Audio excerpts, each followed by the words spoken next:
Number two, innovative. What is being innovative and why is it important?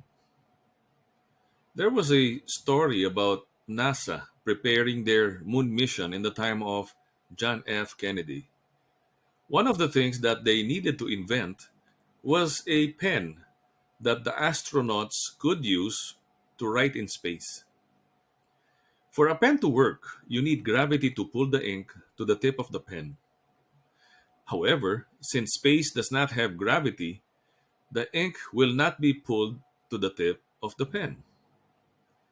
NASA spent months and millions of dollars innovating a space pen.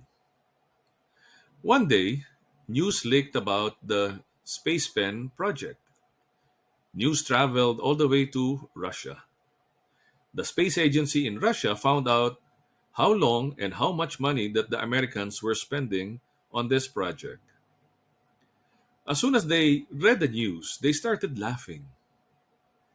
The head of the Russian space agency said, "These Americans are terrible with innovation.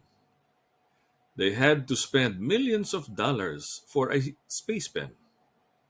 In Russia, we simply use pencils to write in space." An innovative leader is not a creative genius with thought provoking ideas, but gives others the freedom to develop their ideas. You would always find people with great ideas who lack the will, lack the determination, and fear of taking any action. But innovative leaders are not one of them. Innovative people are always open to new ideas and discussions. They listen to everyone actively and also motivate others to think outside of the box.